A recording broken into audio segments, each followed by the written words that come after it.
2017 City Council meeting. We'll go ahead and open our meeting.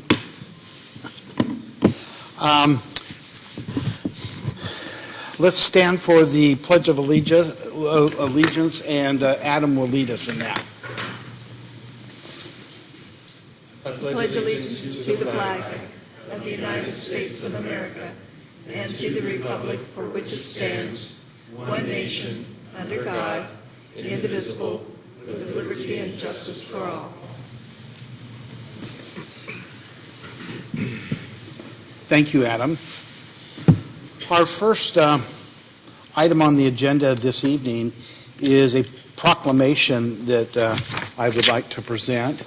And this proclamation is dealing with Small Business Saturday. And we have asked a couple of individuals to be a part of this with me. So I'll come down. Jody and Jenny representing MDA, and anyone else from the MDA or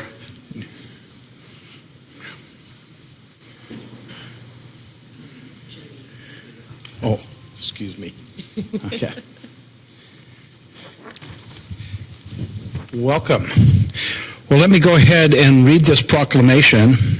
Whereas the City of McMinnville celebrates our local small businesses and the contributions they make to our local economy and community, according to the United States Small Business Administration, there are currently 28.8 million small businesses in the United States that represent 99.7% of all businesses with employees in the United States and are responsible for 63% of net new jobs created over the past 20 years.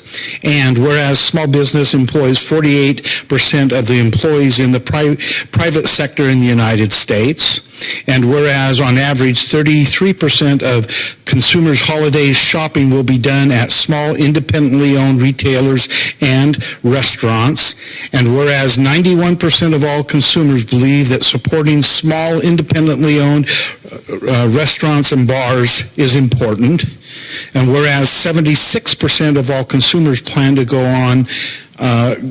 to one or more small businesses as part of their holiday shopping, and whereas the City of McMinnville supports our local businesses that create jobs, boost local economy, and preserve our neighborhoods, and whereas advocacy groups as well as public and private organizations across the country have endorsed the Saturday after Thanksgiving as Small Business Saturday.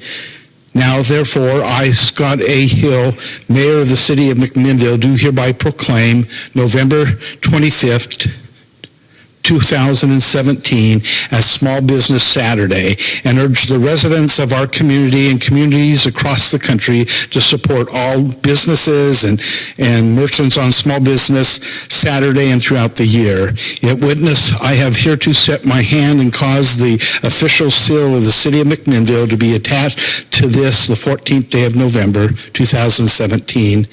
Scott A. Hill, Mayor. So, proclamation to small businesses. Thank you.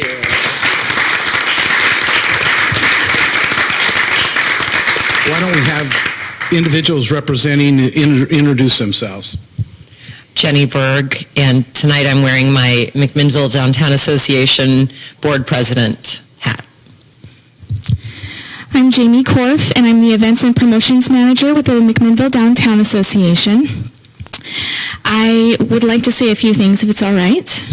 We are celebrating Small Business Saturday on November 25th, as Mayor Hill said, and I'd like to invite any businesses that are downtown, members, non-members alike, to let me know what promotions they will be holding on Small Business Saturday, and I would love to promote them.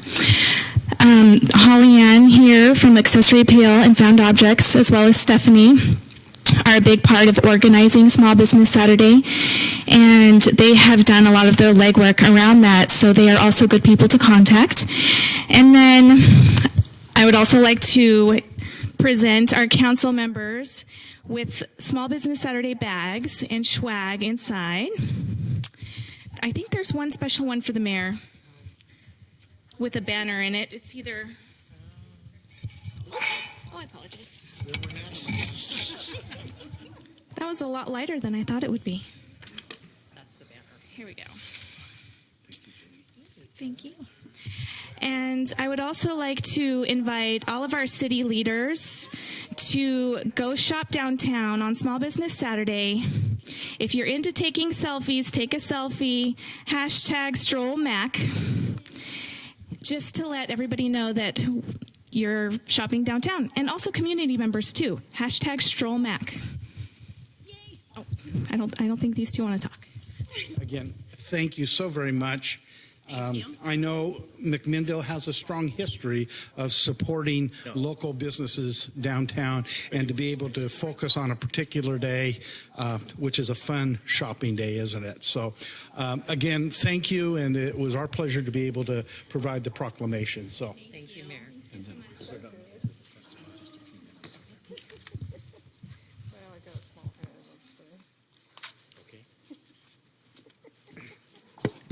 This was a dangerous item to include.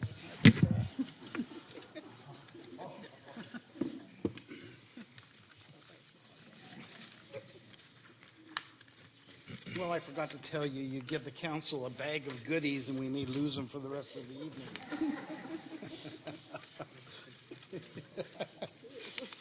Well, again, thank you for that. What this brings us up to right now is our public comment section, and this evening we will ask anyone who has a topic other than a topic that's already on the agenda, a matter in litigation or quasi-judicial land use matter, a matter scheduled for a public hearing at some future date. We're going to limit the comments to 5 minutes this evening.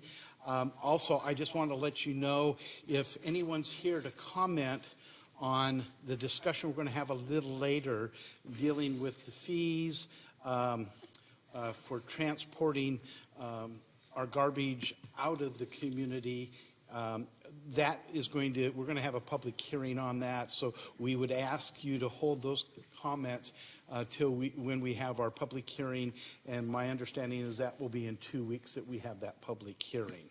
So with that being said, I have Donnie Madsen, if you'd come up and, Mason.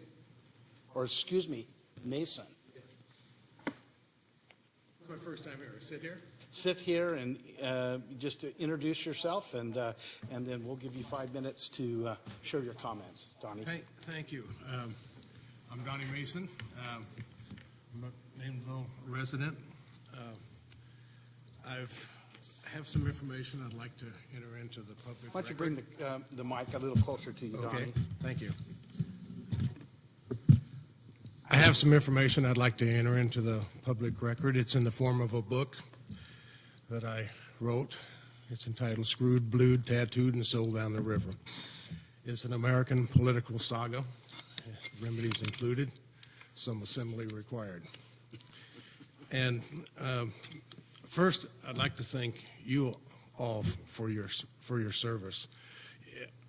I know you a little bit better than you know me, because I was able to go online and look at the McMinnville website and see your information. So thank you for your service.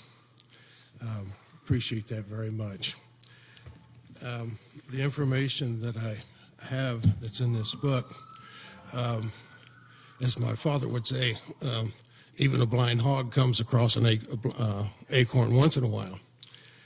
And so I went rooting off the beaten path about 30 years ago, and gathered information and had a number of political activities, but I couldn't let it pass. I didn't really want to be here tonight. I'd rather be recovering from salmon fishing on the Little Nestucca in a drift boat. But this is information I think you can appreciate and use. And myself, a little bit about myself. I was born in Arkansas, raised in the Central Valley, California. My parents were sharecroppers in Arkansas, ranch hands in California. Graduated high school in '64, joined the Air Force in '66 with my twin brother. We were mechanics on the SR-71, one of which we have at the Evergreen out here. And when I was in boot camp, going through the process, shots and interviews. Was being interviewed, name, address, previous address, religion, and I said Mennonite, and he looked up and he said Mennonite. I said, yeah. He says, what's that? I said, well, it's a Christian religion. And he says, is it like Presbyterian? I says, well, it's Christian like Presbyterian. So he said, Presbyterian. So that's what's on my dog tag. But I was baptized in Mennonite. But anyways, in '87, I got my paralegal certificate. And this last month, my wife and I were married 50 years. And I was telling a friend that, and I said, I must have done something really good in the previous life. And he says, well, maybe Linda did something really bad in the previous life. And I said, well, you got a point there. But anyways, I'd like to leave you a couple of copies of this. Appreciate you taking a look at it. I stopped by the library on the way over tonight and dropped off a copy there, so it's available at the library. And I appreciate the time. Oh, Adam, I see that you served on the fire department. I was a volunteer paid on call. I did that for a little over 5 years. So when I say go get a Pulaski, you know what I'm talking about. Thank you very much. Thank you, Donnie. And again, it was good to have you come in front of us, and feel free to come in anytime you'd like. If you want to leave those with our city recorder. I will. Thank you very much. Okay, next we have Mark Davis, and we talked a little bit, Mark, about the public hearing, but anything outside those parameters, feel free. Thank you, Mr. Mayor. Mark Davis, 652 Southeast Washington Street. I want to talk about Recology, but not anything about what's going to be a subject of the hearing. I want to talk about the information that I'd like the council to ask Recology for so that we'll make a better decision or have more information to make a better decision if we do have that hearing. And I want to be clear that these comments are not intended to be critical of Recology or just because I'm asking for more information that I'm suspicious of them or anything like that. I met Mr. Peters at the Zero Waste meeting. I think he's a real upstanding guy, and I don't have any problem with Recology. It's just like, the city goes through an audit. It isn't because you distrust your finance staff. It's because it's the thing to do and ask for information.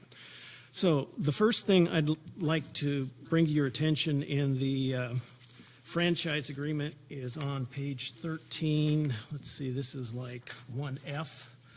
And I'll just read it. Where the franchisee shares management and general and administrative resources which its affiliates in lieu of the allocation method, the franchisee and the city agree that the charges for such services shall be determined as a percentage of gross revenues, which may be adjusted by mutual agreement between the city and the franchisee. Charges for these services shall be equal to or less than 80% of the cost of procuring such services from third-party service providers. I know that's a lot of legalese, but basically it's talking about the general and administrative costs. If you've looked at the financial statements that you got last June from Recology, that's a significantly large number, and I really think it's worthwhile asking for some, verification and backup that is in fact what's going on. Related to that, if you looked in that review that was provided to you in June, there was $4 million in related party transactions. That was note 5 of the financial statements. To me, that suggests at least there's the potential for, allocations to be going on that we don't know what exactly is going on between the different affiliated organizations. And I think the public, deserves a right to see what exactly these allocations are. In part 6A, or 6.1A, I'm sorry, page 10 of the franchise agreement, in the determination of rates. This is just kind of a curiosity thing that I have. It says revenues include, quote, revenue from the sale of recycled material.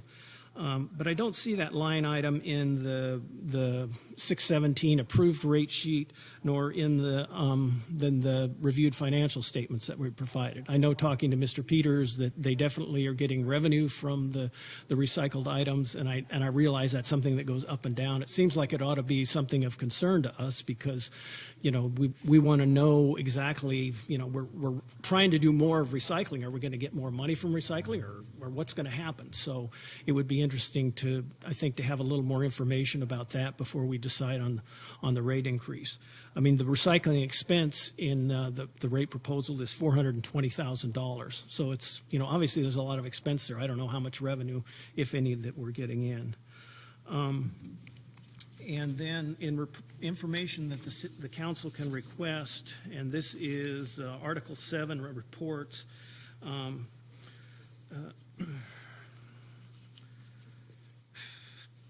Required financial statements for franchisee for the preceding year with mutually agreed schedules prepared by the franchise to provide backup for any allocated expenses. The franchisee shall also identify any expense incurred with an affiliated company. The city's request, franchisee shall provide such backup as is reasonable to verify that such expenses was equal to or less than that which would have been incurred by a non-affiliated company. So I think that's another thing that would be worthwhile for the council to ask Recology for is, since there's a lot of this affiliated stuff going on, let's see what those numbers are and, are they reasonable?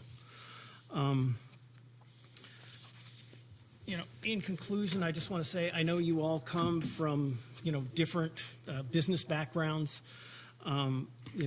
There's not one bank in town, there's not one home builder, there's not one CPA, more than one person come in, but there's only one garbage service provider in this community, and that's because of this franchise agreement that I was just quoting from.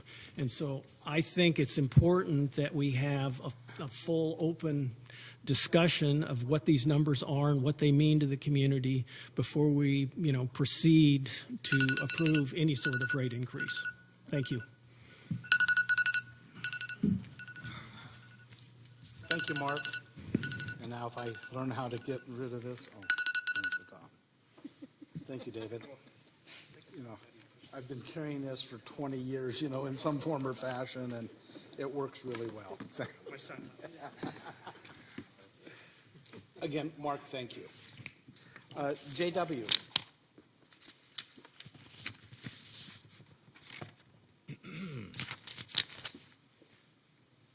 Welcome. Okay, thank you. J.W. Milligan, 624 Northeast 2nd Avenue, 2nd Street. Mayor Hill and members of the council, before I get on topic, I have to make a slight side trip. First, don't believe what you read in the paper. Jeb has a personal agenda, and it's not the truth, and it's not for the benefit of the McMinnville community. Just wanted to make that statement. What I believe the process used to grant free money to the Atticus Hotel was not transparent, and that the waived system development charges in the sum of $100,000 were never discussed publicly. But that is in the past. Now we're dealing with the review criteria for $20,000 of grant money for the next 5 years. First, there should have been a public notice of the detailed review criteria adopted by the Urban Renewal Board. This was not done. I was not noticed, as promised by this council, that I would be, nor the special notice sent to the public. I need you to reopen the hearing on the review criteria. This criteria needs to be transparent, measurable, and public. Second, I would suggest some changes to the criteria. First, that the definition of full-time jobs in the criteria should be specific and defined explicitly under standard FTE requirements as 35 to 40 hours per week. Two, that jobs at the Oddfellows building not be included in the job count. The Oddfellows building was pre-existing and received a separate $100,000 grant of free county lottery money, which was supposed to create jobs. Despite this specific requirement, pre-existing jobs were actually displaced by construction of a public conference room, exercise room, bathroom, and office for the Atticus. At least 3 or 4 jobs left the building when the previous tenants, when during the construction. Given that there may be only 1 or 2 full-time equivalent jobs generated by the conversion of the Oddfellow space, it seems that reconfiguration may have actually resulted in a net loss of jobs. To be clear, I have never opposed the Atticus Hotel project, just the lack of transparency surrounding its use of public money. Thank you. Any questions? Thank you, JW. Thank you. Appreciate it.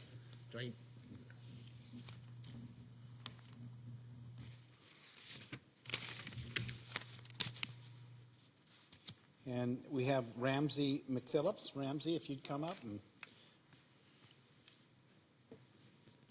again, I saw that you came in a little late. We're not taking any testimony on the things that may be a part of the public hearing that we'll have discussed later. Right, I did come prepared with that, but I'll set that aside. Great, thank you. So I just wanted to update you really quickly on the status of the landfill's expansion.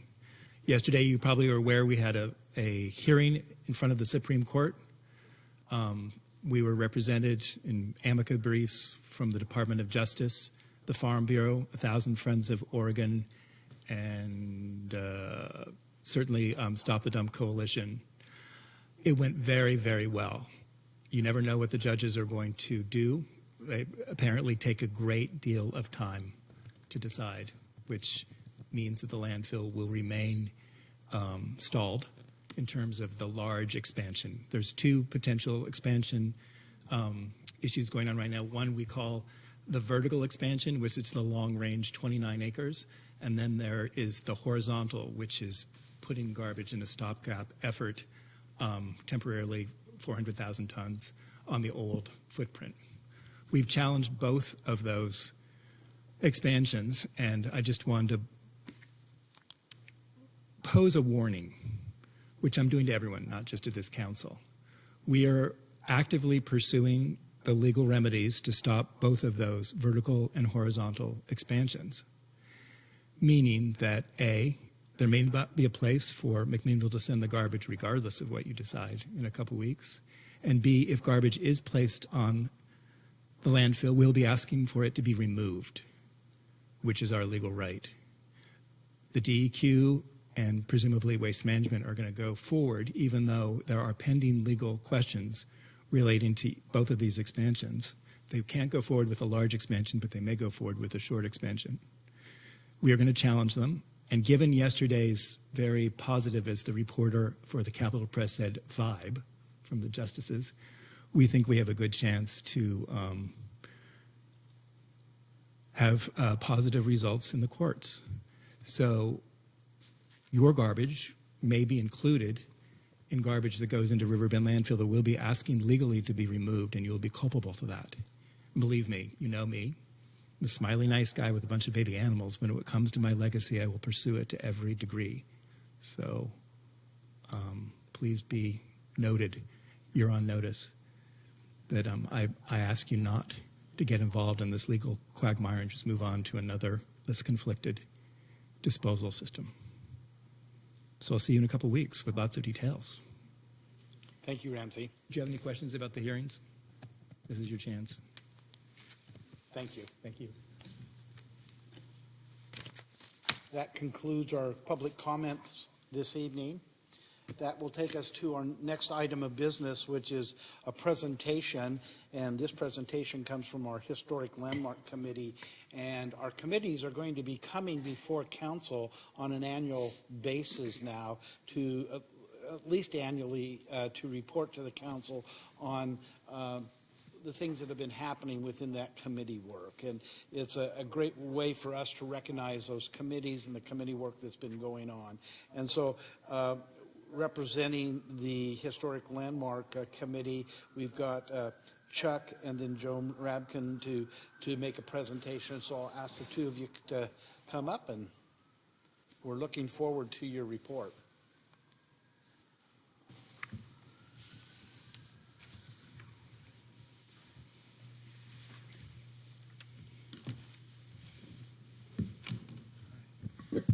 Well, good evening, Mr. Mayor and councilors. So I'm Chuck Darnell. I staff the Historic Landmarks Committee for the Planning Department.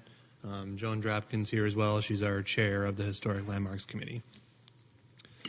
So just for a little bit of background on what the Historic Landmarks Committee does, in case everyone's not familiar, their role is basically to administer and manage the city's historic preservation program. They serve an advisory role to City Council, and they're also a decision-making body on some types of land use applications related to the downtown area and historic resources throughout the city. Specifically, some of their responsibilities include managing the local historic resources inventory, which is our list of all the historic resources in the city that have been deemed as significant or distinctive. That list includes over 500, probably somewhere around 300 are higher tiers that are protected by the city. The Historic Landmarks Committee will review any proposed alterations to those historic resources. There's design guidelines and standards that those things are subject to.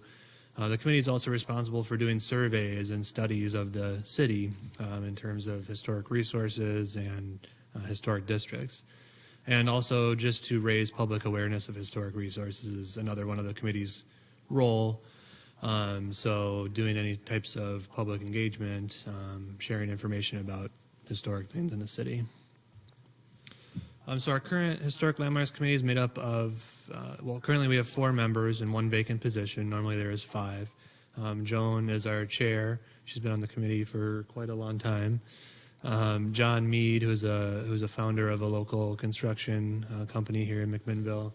Mary Beth Branch, who has a background in architecture, and she was actually involved with the photo you see, the listing of the Buchanan cellars on the National Register. She was involved in that process.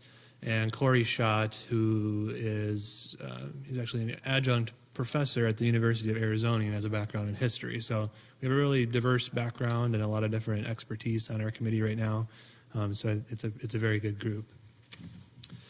Late in 2016, the committee started to meet more frequently again. It had been a few years since they'd really had any specific projects and met on a regular basis. So we started doing that, and they adopted a work plan for the coming years, which is shown here, and I'll kind of go through a little bit more detail in it through my presentation. So in 2017, then, like I said, we established a monthly meeting. So we meet on the 4th Wednesday of every month at the Community Development Center at 3 p.m. It's a public meeting, so anyone's invited to attend that. So as of at the end of 2017, we will have had 10 meetings in 2017, which is quite a few, and we were able to get quite a bit of work done. The HLC helped, and from the work plan, we developed a grant application, and we were successful in getting a $12,000 grant to do some work over the next year.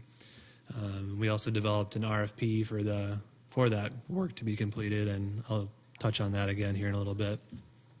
One other thing we did was we revisited some of our older surveys. We have some the historic resources inventory, and there was some other historic surveys that were completed.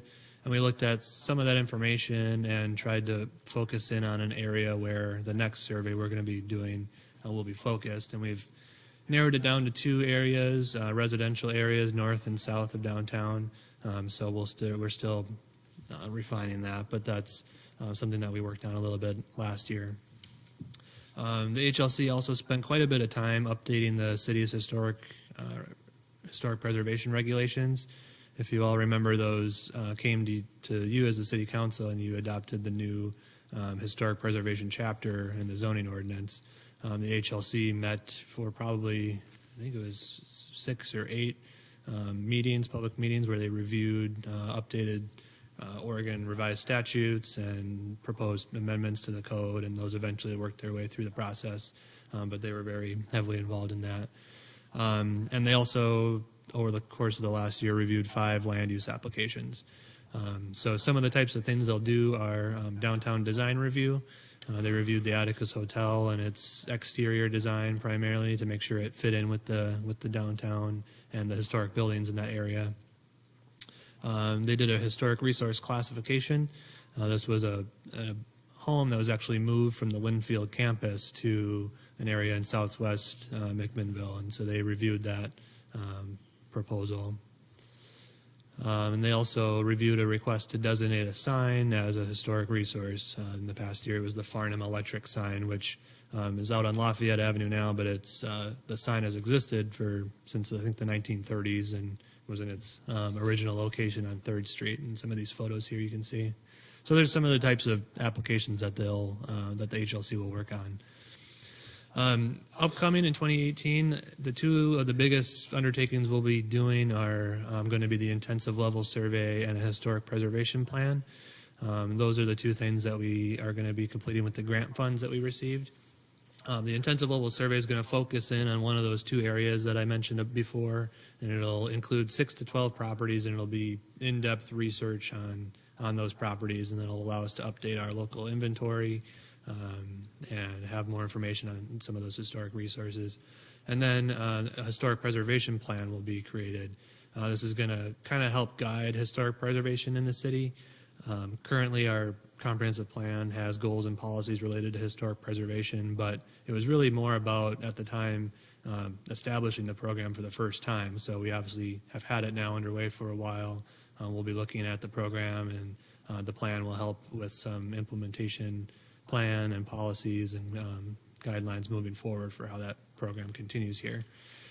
We have worked with Northwest Vernacular Historic Preservation. They were the consultant that we selected from the RFP that was completed, and they're based out of Washington, and they'll be completing the work for us. Just some other activities. These are all things that were on the work plan. National Preservation Month will be in May of 2018, so we'll be involved in promoting that. We've talked about establishing a Historic Preservation Award program and kind of tying that in with Historic Preservation Month to try and raise awareness of people in town that are doing good work and doing preservation of their old historic buildings. And so we're hoping to bring those awards back and present them at council during Historic Preservation Month. We'll be developing a walking tour brochure similar to the downtown one for another area, likely the area where we choose the intensive level survey. Potentially looking at historic districts, and then also looking at some other zoning text amendments to better preserve existing historic resources around the downtown. Just other events that will be going on in 2018. As part of the Historic Preservation Plan, we'll have a couple of public meetings. Those are tentative for February and June, so those are going to be open to the public, and the council's welcome to attend.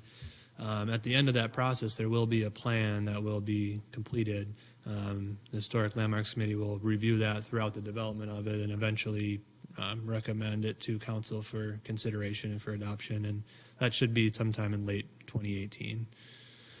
Part of Preservation Month, we're hoping to kick off the McMinnville This Place Matters campaign and to promote some historic landmarks here in the city. So you can look for that in the month of May, and like I mentioned, the Historic Preservation Awards as well. So we'll turn it over to Joan, and she wants to give a little update, and then we're happy to answer any questions you might have. Mr. Mayor and City Council, I'm happy to be here before you and want to thank you for the fine work you've done. Mr. Darnell has given really a full report, so I'll be very brief in my comments. I just want to compliment you and the City Planning Department on a job well done. I'm very impressed with the staff and Director Heather Richards and Chuck Darnell, whom I have the most contact. They are energetic, thoughtful, and hardworking. Our monthly meetings are disciplined. The staff reports sent out beforehand are thorough.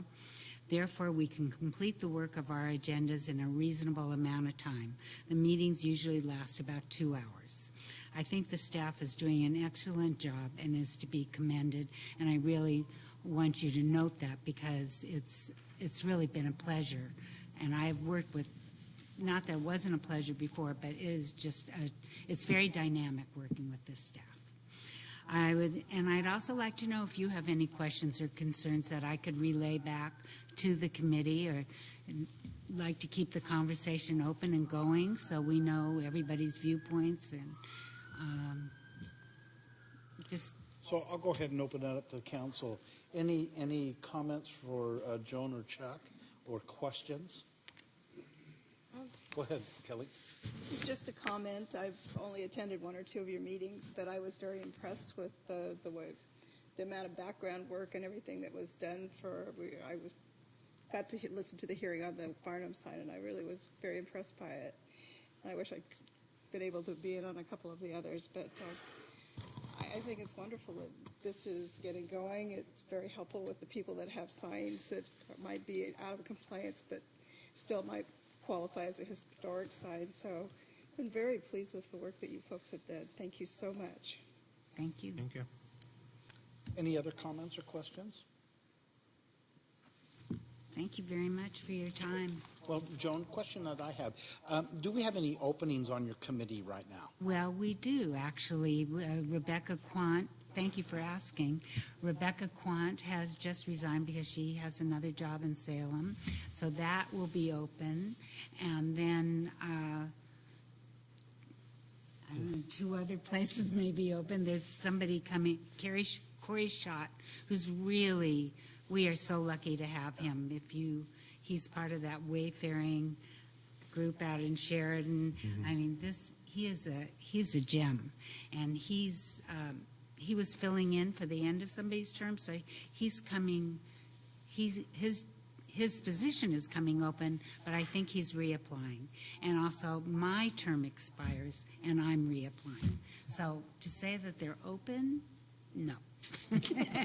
Well, and that's what I'll tell them. We have one really open position, Okay. and we're all looking for good candidates. So if you have any suggestions, please let Chuck know, or me know, or anybody, Heather know. And it's open now, and the applications, I think, are due by November 20th. Been in the paper, I think, the Yeah. last 2. I didn't see today's paper, but the last 2 editions, I've seen that.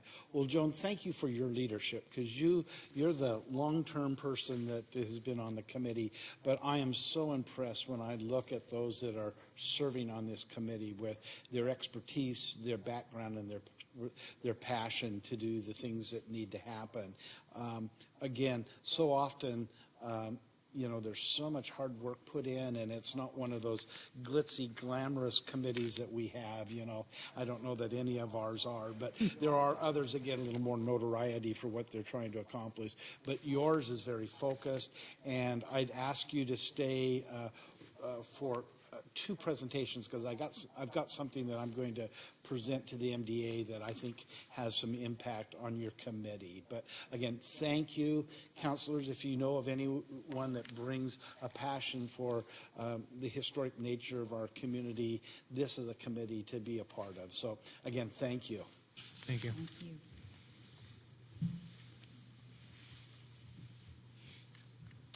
Okay, that takes us to our consent agreement, and for consideration tonight is the minutes of the March 14th, the July 25th dinner and regular council meetings. I'll ask if any councilor would request to have items moved from the consent agenda and be placed on the regular agenda. Hearing none, I'll ask for a motion to approve the consent agenda as presented. I second. Okay, so it's been moved by Council President Menke and seconded by Councilor Jeffries. All those in favor may signify by saying aye. Aye. Any opposed by saying nay. The consent agenda passes unanimously. We're at this point this evening where we're going to have a work session, and we've asked Recology to come in and come back and bring some information to us tonight. So, Carl, if you'd come up, and anyone else you have with you, and we'll take the information that you've presented for us. So, welcome, Carl, and it's good to have you in front of us again.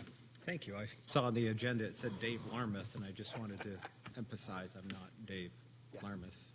And I feel I should say thank you to Mayor, City Council, and Can you pull the mic a little closer? I should say welcome to, or thank you for the opportunity to be here, to the Mayor, Council, and I feel like I should say royalty, the crowns up there. Knowing that there's a public hearing that's going to happen in December, I'm actually probably going to modify what I'm going to say and keep my comments very brief. And if there's any questions, I'd be certainly more than happy to answer them. But Perhaps a public hearing will be the more adequate place for some of my comments.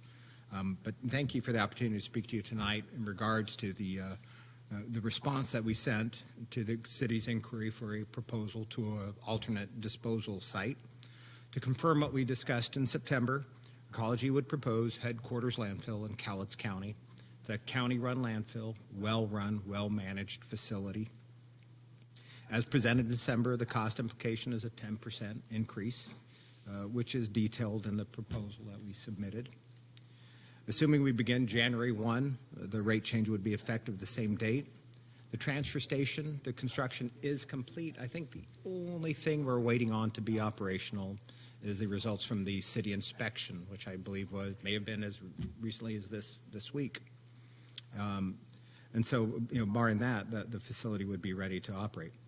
I would also want to mention, barring any unforeseen circumstances, we are proposing that if the city elects to move forward with our proposal, that we would forego any other rate proposals or changes in calendar year 2018 that we'd normally bring in front of you. And again, we understand that means we'll bear some risk, but I think it's in good keeping with our relationship with the city, where we will always do our best to demonstrate good partnership and value. But short of that, I think everything else I'll hold off till public hearing unless you had some questions for me. Well, I'll go ahead and open up for council if you would have any questions for Carl. Go ahead, Alan. Carl, did I hear you right that you'd forego any rate increases in 2018? That is correct. Okay. Thank you. Any other comments or questions? I just had one. Go ahead, This Kevin. is something we could probably bring up at the public hearing, but I just wanted to ask you to present it. When the Metro Council was entertaining a similar ordinance that I proposed back in April, they had a solid waste committee that brought forth the lifespan of these of the landfills in the area. So if Riverbend were looking at possibly closing soon because they can't get expansion, I would be curious to know what the Cowlitz one would be like, or any other neighboring ones that you might choose to go to, that we know that there's some longevity in those. One of the most interesting things that I've learned coming to Oregon 4 years ago, the amount of landfill capacity is pretty mind-boggling. There is probably 150 years of landfill capacity in Oregon when you begin looking at what's out east, Coffin Buttes, Cowlitz County. There's not going to be too much of a challenge of finding a place for it. Finding one that's responsible, well-managed, those are the things that we'll look for. And because that's our responsibility for the city, to make sure it goes to a place, again, that's well-managed, well-run. And the Cowlitz County facility, last I saw, I think it was 100 years. I won't hold myself, and I'll make sure I have a correct answer for that when I come back. But again, I'm sure what they presented to Metro would be public records. You might want to just try to track that down. I'm sure there's some people behind you that can help you find that too. Yeah. But that'd be interesting to see. Yep. But I remember seeing Cowlitz County when they presented to Metro, so that's why I was curious about that. got it. Yep. I'll find out. Any other questions or comments? Wendy? To piggyback on that, if you, and this again might be something to bring to public hearing, but the criteria that you used and how you selected the landfill would be something of interest to me. Just, you mentioned a few of the things, but so we understand, the quality of the management, things like that, if you could flesh that out. Absolutely. And how you came up with the percentage. And also, there was already some feedback from Mr. Davis. Oh, sorry. There's already some feedback from Mr. Davis. Is that information that you would be able to provide at the Absolutely. I actually was prepared to present it, but I think, again, the format makes a whole lot more sense to just go ahead and wait until the public hearing. But absolutely, more than happy to address any concerns. Thanks. Remy? That's what I was going to say, is just to address the questions that Mr. Davis brought up already. Absolutely. So any other comments or questions? Adam? Carl, our next council meeting, provided we take action, then would 1 month give you guys ample time to have not just the transfer station, but the trailers and the tractors to be able to transport Jan 1? Yes. Okay, thank you. Okay. Thank you, Carl. We appreciate your preparation this evening, and we'll see you later. Well, I'm ready for that one too, but thank you. Great. So with that presentation, I'm going to ask for a motion to schedule a public hearing on the matter of the Recology proposal to redirect the disposal of solid waste and to accelerate the implementation of the franchise administration fee adjustment. So moved. Okay? Second. So it has been moved by Councillor Drabkin and seconded by Councillor Stassens. So we'll just take a vote on it and then we'll instruct staff. So all in favor, please indicate with an aye. Aye. Any opposed? Okay, with that vote, I think that gives direction to city staff to bring that back to us at our next council meeting in the form of a public hearing, and then we can have the discussions to move forward. Okay, thank you.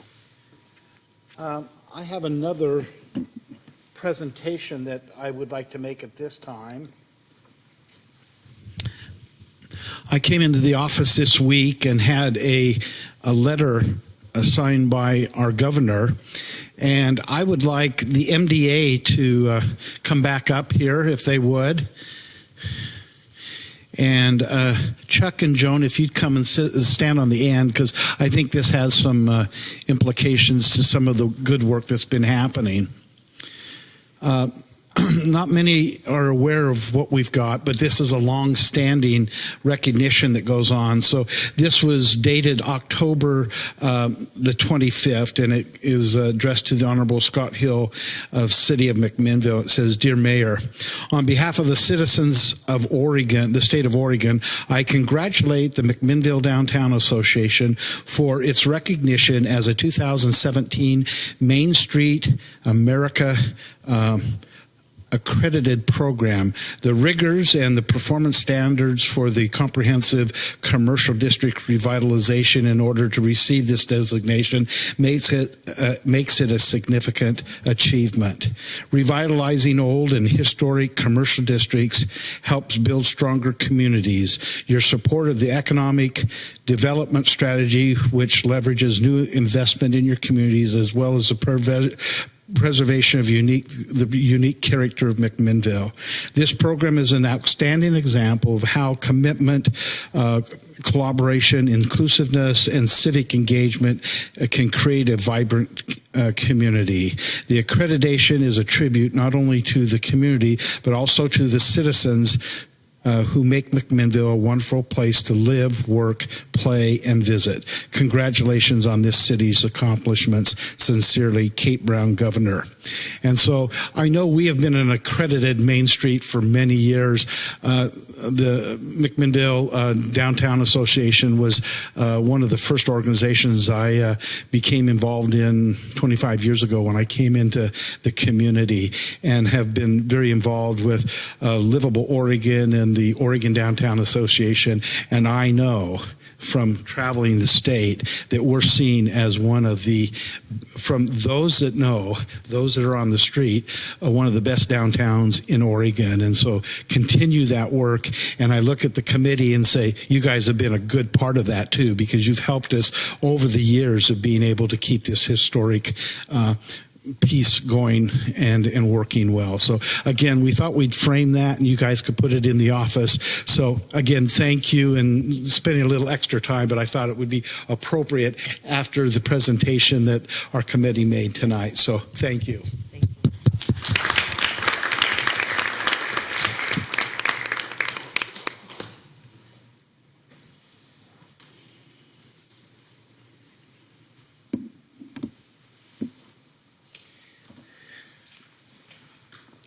Well, it's always fun to have presentations and proclamations and awards and recognition for the good things that are happening. But I can tell you, especially from the governor, her coming out, and when she spent a good portion of the day earlier this year, she was truly impressed with our community and all the good things that are happening. Well, with that, it takes us to a resolution that we have this evening, and that's going to be resolution number 2017-68, a resolution of the City of McMinnville, Oregon, authorizing the execution and delivery of one or more leased purchase, loan, or similar financing agreements. And so we'll call on our finance director, Marcia, if you would update us on this. Yes, thank you, Mr. Mayor and councilors. During our budget discussion last spring, we talked about the different options for acquiring the police vehicles, and as our chief had indicated that to maintain our police fleet and really reduce the cost of repairs, that 3 vehicles would be needed. So we talked again about the different options and felt that the lease purchase option would be a good way to acquire those cars. The lease purchase has a lot of flexibility. It allows us to keep our capital basically, or spread the cost of the cars out over a period of time. The lease agreement is something that we haven't done, I think, for quite a while here. It's a kind of a hybrid tax-exempt structure. It's kind of like a loan and kind of like a lease. And it's kind of like a loan because we have the title to the asset. It's kind of like a lease because it's a financing that is subject to termination. And so it's not legally debt because there's no multi-year obligation in the agreement. We could actually buy out the lease at any point in time with the appropriate notification. So the amount that we're financing with this agreement is about $137,000. The 5 annual payments of about $30,360, which again we did put in the budget for 17-18. Because of the nature of this lease and the representations in the lease that this is a tax-exempt instrument, we did have our bond counsel review the lease agreement, and they actually drafted the resolution that's before you tonight. And that resolution is required for us to execute the lease. So if you have any questions, I'd be happy to answer them. So we'll open it up for questions and for council discussion. Any questions? Go ahead, Kevin, and then Adam. Were we precluded from shopping around on lender or to borrowers, I guess lenders for this lease agreement? The 5.45 rate seems awfully high for the credit rating that we have.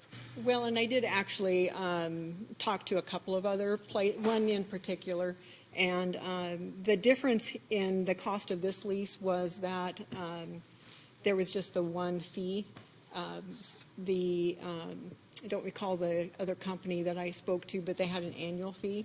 So this effective rate actually is lower than the other that we looked at. The cars are purchased on state bid, and it's been really convenient, I guess, to work with Ford Credit because we are buying the cars from the Ford dealership. Okay. I mean, I don't know if David or Matt has anything to add to that. I mean, the consumer rates are much lower than that. It just blows my mind. I mean, on points are like 2-something. So it's just. Well, I think the consumer rates that we see are incentives to sell cars that are built into the price of the car. Or that's if you go to a credit union or a bank, not through the dealership. It's much cheaper. Okay. No problem. Okay. Life expectancy of these 3 units, so it looks like we're doing 5 years of payments, so are we thinking we can get at least 5 years of use out of them? Depends if we have another winter like last time. Yeah, so we're getting between 5 and 6 years out of the car. So I'd anticipate at the end of the lease, we pay $1 for the vehicle, own it outright, and we can either use it into that 6th year, which they're coming out of service, and then what we've generally historically have done is then sell them through a state auction site or something like that to another local municipality. And then, Marcia, you said it went through state bids, so is that what dictates what dealership you guys are working with, opposed to... What? You said the cars were through state bid process, so is that how we ended up with Landmark instead of working with, like, Newberg or Chuck Coleman? That's correct. So Landmark is a state bid, won the state bid, so they've got the vehicles at that state bid price. That's why we went through them. Okay. And then, I know ever since the Crown Vic was retired, it's kind of been trial and error with what vehicles departments are going with. Are these Explorers, or are they Fusions? These three are Explorers, 2 are Patrol, and 1 is set up for Canine. And the price within the lease also includes the equipment. So that's for the full, it's the full build out of these vehicles. So we went with the Explorer. They're bigger. The Chargers are smaller inside. So the Explorers do have a little bit more room. And I think you've probably seen locally and even regionally, many police officers or police departments are going towards that, the Explorer, which are a little bit more functional. And have they eradicated that idling issue they came out Yes, with? so there was some idle issues with exhaust and stuff. Yeah, those have been taken care of through recall. And with that canine unit, are we adding a canine officer? No. So we've got a canine unit that's ready to, vehicle itself is ready to be pulled from the road due to high mileage. Thank you. How do you determine the life expectancy of a vehicle? You just referenced mileage as one marker. Yeah, we're usually, so the police vehicles, they have, we're generally running them up to 100 and 110,000 miles. Maybe some have 120,000 miles on them. Those vehicles also include idle time, because oftentimes police vehicles are sitting parked with the vehicle engine running. But in general, under the benchmark within our profession is about 5 years of service life with about 100 to 120 miles per hour. Some of the smaller agencies, you'll see maybe Amity, they're running those well into probably 150, 160. I will say that the costs of maintaining those vehicles, that's where it's really negligible, because we're at some point replacing transmissions and things like that, which are very expensive for us. So hopefully with keeping our fleet fresh, we're reducing the maintenance costs, having to replace those high cost items such as transmissions. Any other questions? Discussion? Any warranty? I'm sorry? Does these leases have any sort of warranty, or is it just like buying a car outright where? I think 3 year, 36,000, that's standard warranty. Any other discussion? Okay, I'll ask for a motion to approve Resolution 2017-68. So moved. Second. Been moved by Councilor Garvin and seconded by Council President Menke. So I'll ask all those in favor to indicate by saying aye. Aye. Any opposed by saying nay? This resolution has passed unanimously. This takes us to our only ordinance this evening, and we now will consider the matter of ordinance 5041. Does any councilor object to having the ordinance read by title only? Hearing none, will the city attorney please read the ordinance by title only? Yes, Mr. Mayor. This is ordinance number 5041, an ordinance amending the McMinnville Municipal Code, Chapter 2.32, specific to the McMinnville Urban Area Planning Commission, and repealing and replacing ordinance 3688. Thank you, David. We'll call on our planning director, Heather, if you would present the material to us tonight. Yes, so good evening, Mayor and City Councilors. So although I think all of our committees are glamorous and glitzy, this is probably the glitziest of them all. Actually, maybe the grittiest of them all. This is the Planning Commission is a very hardworking committee of volunteers serving the city. And I think tonight we have an ordinance that's amending their enabling code. I'm going to walk through it because I also think it's important for people to realize all the work that they are doing and how the committee is comprised and serves the community. It is amending the McMinnville City Code. We are at this point in time trying to put all the committees into Title II of the McMinnville City Code so that we have some sort of standardization for them. For the code, we have a purpose, we have responsibilities and power. We talk about what the membership is for the commission. We talk about how the officers are elected and how they serve. We talk about how the meetings are conducted, what actually constitutes a quorum, because that will often come up as a question. We talk about what expenses can be reimbursed, and then some special provisions and staff support for the commission.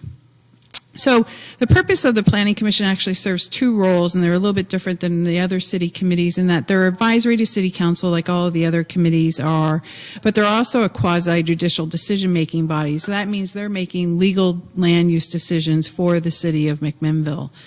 However, outside of those two tools in terms of how they serve, I think it's important to recognize that really what they're doing is they're advising and making decisions about planning for growth and development in an orderly fashion with adequate resources. So they're looking at how things are growing, how things are developing, making sure that they're happening in an orderly fashion, but are also affordable for the community moving forward in terms of financing the infrastructure. They're looking at adequate resources for housing, for business, for industry, for transportation, recreation, culture, comfort, health, and welfare. And they're doing it in such a way so that residents and businesses can enjoy a high quality of life. So lots of different nuances that they're looking at and studying on a monthly basis as they work through their processes. The responsibilities and powers, what's been amended in the code that's in front of you today is we actually are taking language from the old code, but we're also bringing in new language from Oregon Revised Statute 227, which actually governs how planning commissions serve municipalities. And so direct language from that code is that planning commissions are looking at streets, sidewalks, bike paths, boulevards, relief of traffic congestion, betterment of housing and sanitation conditions. So that's the public facility planning.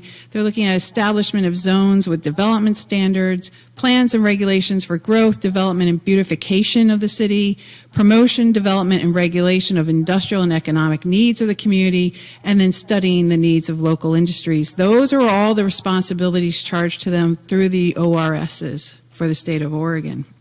So lots of different nuances, again, in terms of how they're serving the community. There are also, if you recall, we have revised the comprehensive plan and identified that the Planning Commission would serve as a citizen involvement committee, and so that is also one of their responsibilities and powers. And if you'll note the picture in there, we often have packed, this room is often packed for some of our meetings at the Planning Commission because of the public hearing processes that they are administering and managing and inviting the public to come and comment on what they're doing. Oh, and I should say that they will be putting together so next year we'll be working with them and they'll be putting together a citizen involvement plan for the City Council to consider, and then they'll be evaluating that every year at their October meeting and bringing any recommendations to you in terms of amending that plan and what's working and what's not working for our outreach. In terms of the membership, they're one of our larger committees. It's 9 members, so they fill the dais. 2 members are from each ward, and then they have 3 at-large members, and those at-large members could include members that reside in the urban growth boundary, so not in the city limits, which is also different. It's meant to represent a cross-section of our citizens. So right now we're getting to some diversity on the commission, which is nice to see. We have age diversity, we also have gender diversity, and they're all bringing different perspectives to the table as they're working through some of their processes, so that's nice. They're appointed for 4-year terms. They're allowed to serve for 3 full terms, and we are recommending that there be an ex officio youth as part of the membership program. In terms of officers, these are our 2 officers that we have today. Our chair is Roger Hall. He used to be the mayor of Milwaukee, so he's very familiar with how to run a meeting. And then Zach Geary is our vice chair and being mentored by Roger. The code in front of you also talks about the need to provide a secretary for the Planning Commission, so that is a role staff plays. It is also something that we use an outside vendor to help us in terms of transcribing our audio recordings into minutes. The code also provides provides the need for the city to provide office support, so that's the planning department for the planning commission, and then the annual report to city council, which is a new provision. All the other provisions existed in the older code, but now we're recommending an annual report to city council so that there's an opportunity for you as a body that's appointing the planning commission who's serving you to have a discussion about, one, what have they've accomplished over the year, because they are doing a lot of work, what their plans and recommendations are for the next year, and then any direction that you want to provide to them as well. So this is an annual report. I hope in the future that eventually we will have some joint meetings between city council and planning commission as we start to dive into some grittier discussions in terms of long-term planning moving forward. So that's the ordinance that's in front of you. They are working hard. They typically meet once a month, the third Thursday of every month. They have a work session that starts at 5:30. Their business meeting starts at 6:30, and they typically are here till about 9:30. So they're having 4-hour meetings. It could go longer depending on what the public hearing process is, because they are committed to hearing every citizen that comes out for a public hearing to talk about one of the land use applications that's in front of them. This Thursday, their work session is going to be, we're bringing in a consultant to talk about traffic impact analysis. It's something that we require on some of our larger land use applications. We've had a lot of questions from Planning Commission about it, so they're reading their packets. That's good. And we've also had a lot of questions from the public. So we're going to start doing, setting up our Planning Commission meetings where we're going to have educational forums for both Planning Commission and invite the public to those. And this traffic impact analysis study is the first one of those. We're also doing a lot of work sessions on some sort of legislative, proactive, strategic planning. You've seen some of that come forward where we're recommending amendments proactively to the code. And then they have their business meetings with the land use application. So they're trying to work through a three-legged stool in terms of their role, serving you and the community. Are there any questions? I'll turn. Any questions of Heather? I know we have a number of individuals that have served on the planning commission at the dais, but I'd just like to say thank you for all the work you've put in and the recommendations you've made to move forward.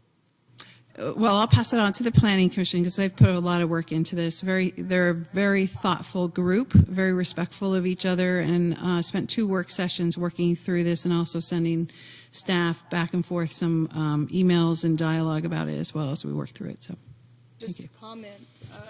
Although councilors are not encouraged to go to the actual commission meetings, the work sessions are fascinating and you get a lot of good insight into information. So I would strongly encourage people to go to it. I've been going to a few, and I really enjoyed it. It's a lot of fun, and the commission itself is an interesting and very with it group. Mm-hmm. Wendy? I'd just like to say that I love the direction that you're going and they're going with regards to being really proactive and having a real plan. And what we see coming to us is great work. So please do pass that on to the current Planning Commission. I know they're working really hard, and it shows it's going to really benefit the community into the future. So thank you. Alan? Just echo what Wendy said. It's good to see some ratcheting up, so to speak, changing and adjusting to growth and growth needs in the community, and keeping current with how things should be. I don't have any real questions on any of the aspects of the ordinance.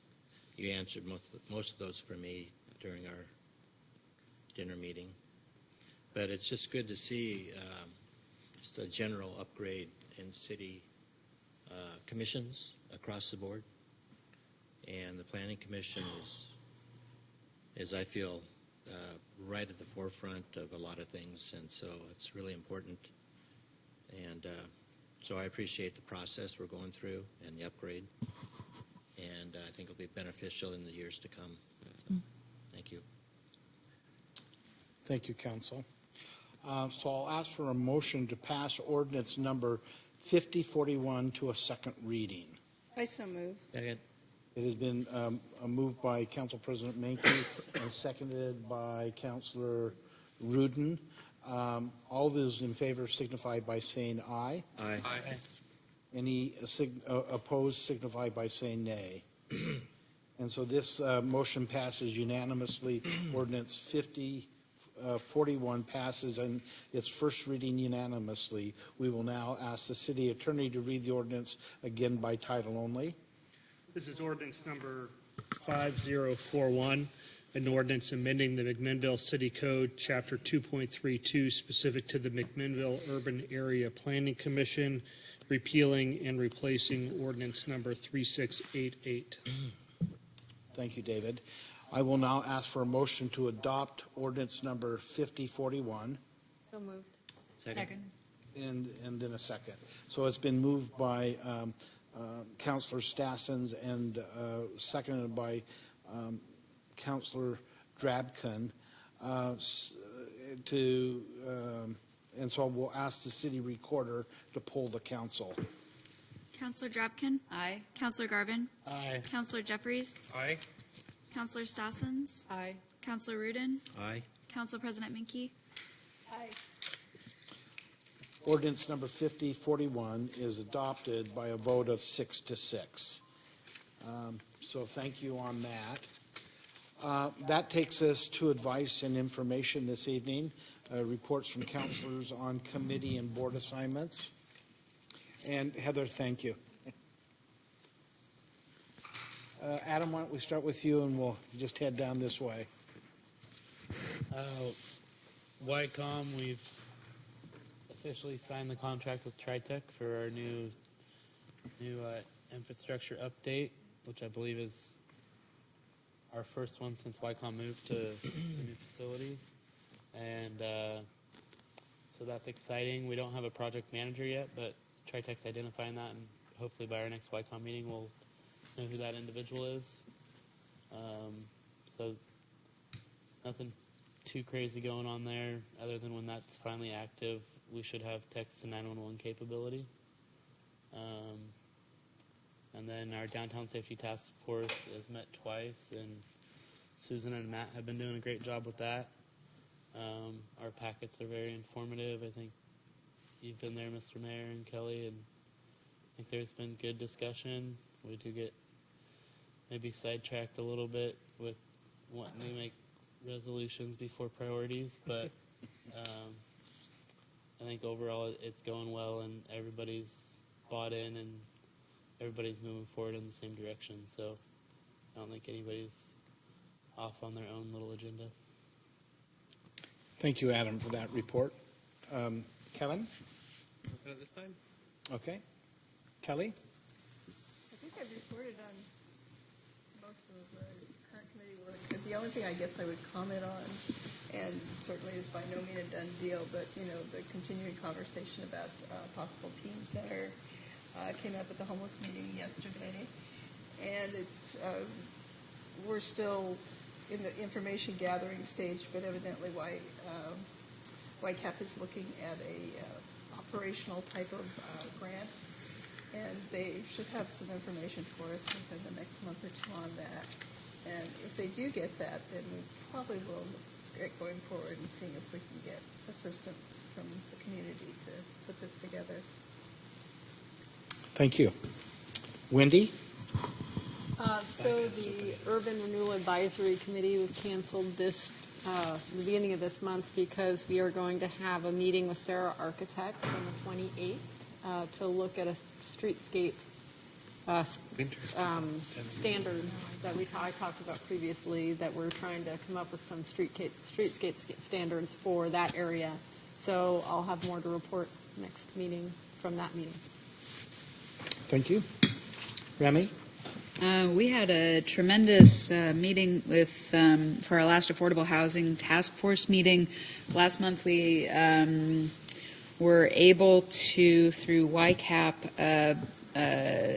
have our meeting time moved over to to YCAP, where Oregon Housing and Community Services came in and spoke with, really had an open discussion, not just with our committee, but The county was also present. We had multiple state representatives there. We had service providers, community members, really just a great cross-section of people that are all working on housing and homelessness in the state. So that was not only informative, but I think it was informative in both directions. They seemed to take away a lot, and certainly I know I took away a lot from it as well, and attempting to continue that dialogue. For our next Affordable Housing Task Force meeting, it would normally be the third Wednesday of the month, fourth Wednesday of the month, but the fourth Wednesday of this month. The time that would normally be scheduled this month is the day before Thanksgiving, so we're delaying it to the following week, and I'm sure that'll be available on the city website for those who would like to attend. And then, as Kelly mentioned, we had the subcommittee meeting on housing as it relates to homelessness for the city of McMinnville, and Kelly mentioned the work that's being done on with bringing a youth outreach program. We also heard updates on action plans for vehicular homeless, which Chief Scales is working on tremendously, quite a bit, and on senior women, and heard action plan on that, update on that as well. And that, I understand, is moving quite a bit. And just so the community knows, I think that there's a great piece of information to share as it relates to that committee that's not necessarily about the specific work in it, but that a VISTA volunteer has been appointed to Health and Human Services, and the county and the person who has her charge with that, Lindsay Manfred, who's co-chairing this subcommittee, has basically made that VISTA volunteer available full-time to work on homelessness in the city. And so that volunteer is working a lot with Heather and then with each of these subcommittees to give them a lot of form, and we've seen a real boost in productivity with having that designated resource. So I just think that's a really positive thing that supports all the work that's being done in those committees. Thank you, Remy. A lot of good things happening. Alan? The Airport Commission met recently, and a couple things that really came up that we talked about, and one of them we approved was a non-aviation event that was similar to the one held in 2016, a car race with a lot of cool cars, and they want to propose that again for 2018 out there on the runway. So that was discussed, and we approved for them to move forward on a more explicit plan so that we could take a look at that. So there was concern about the group, and I've forgotten the name of them, but with our runway, the new construction of the runway is decreased the width of it, and there was some talk about that, but they say that's plenty of room for their car racing to go on. Also, Connect Aviation gave a report concerning their financial adverse effect of the delay of the airstrip getting done. And so we went over that with them and heard their analysis of how the financial impact has been negative towards them, and it's hurt them financially. So we've encouraged staff to try and get some remuneration or something to connect, just encourage them to see if there's any way that could come to pass to make them whole on it, if possible. So that's about it. Okay. Thank you, Alan. Just a couple of things I have is, I think it was yesterday, we had a wayfinding committee meeting that's a part of the Visit McMinnville.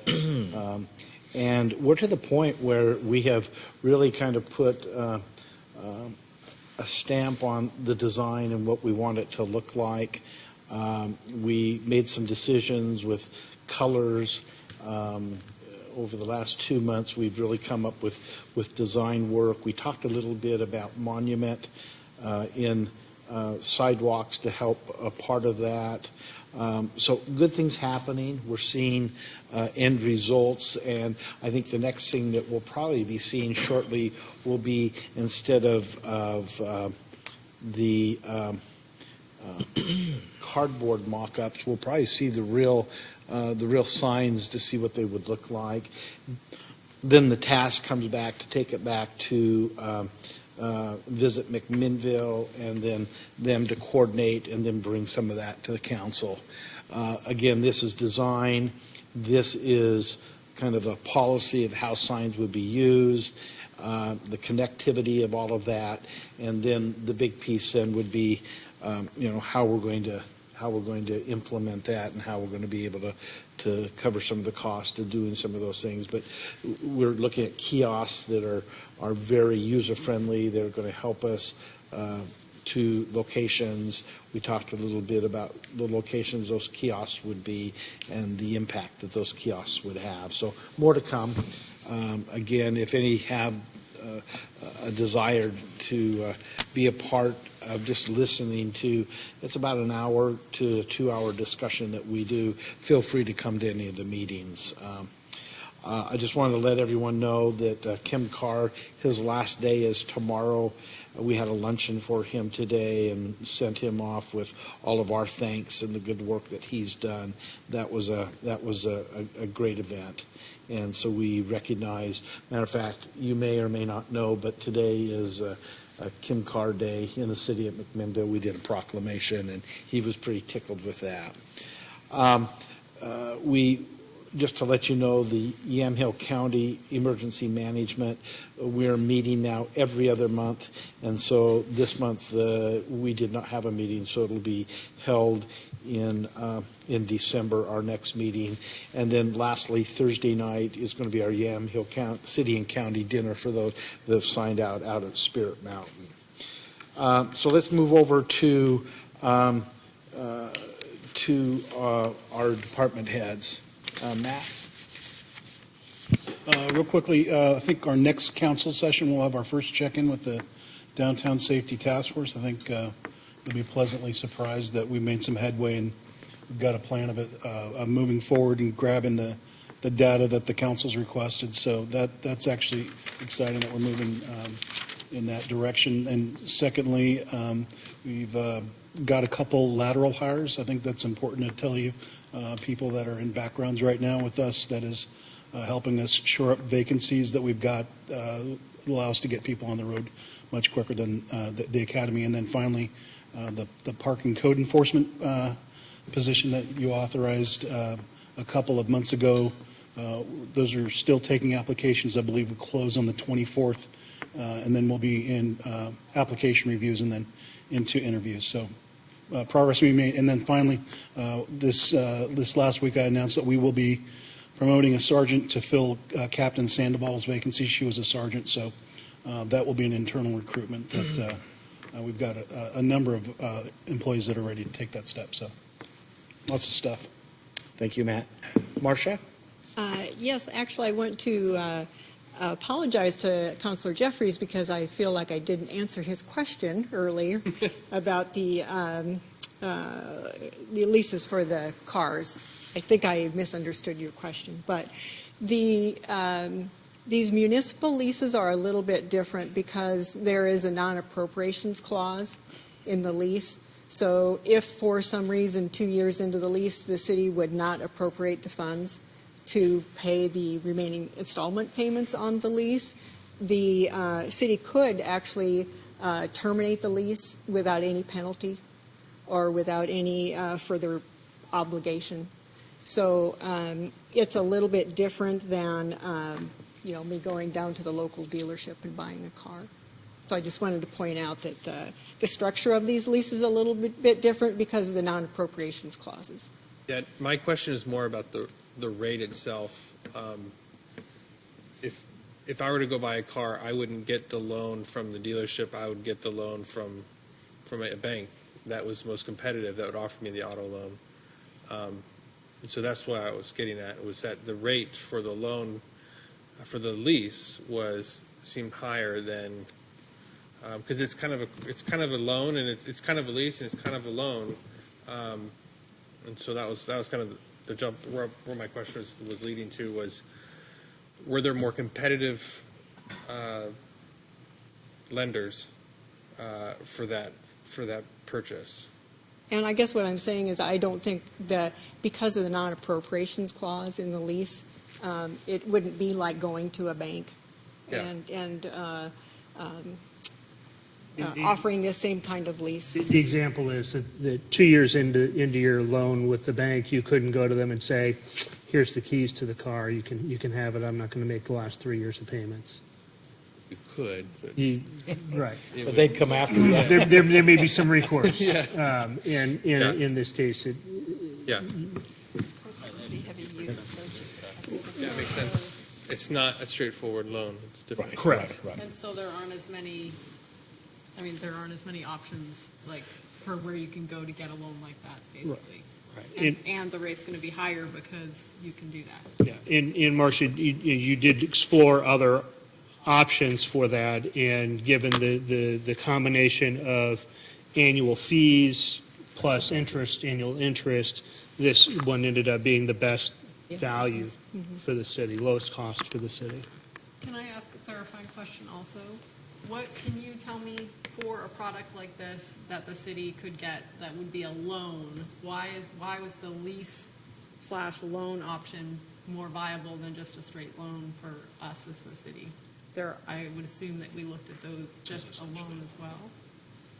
Well, and there again, I think it goes back to the structure, the nature of this, in that we could,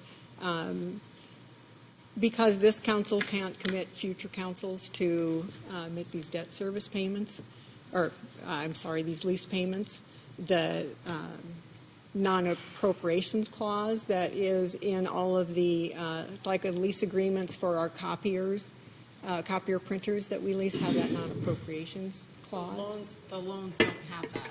Correct. Gotcha. Thank you. Heather?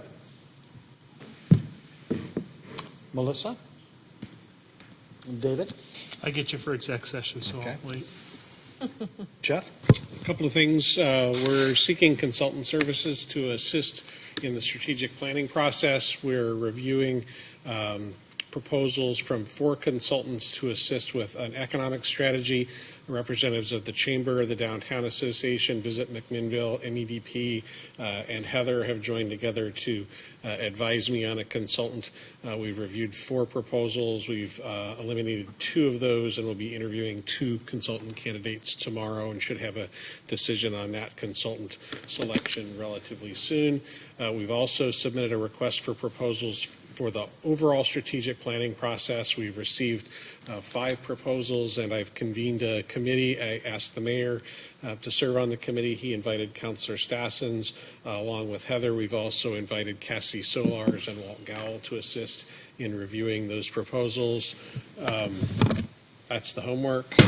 And we'll be meeting on Friday to review the results of those proposals. And then finally, the most important thing to say is while Marcia has been a fine grandmother for quite some time, she's officially a great grandmother now, and we should congratulate her on the public record.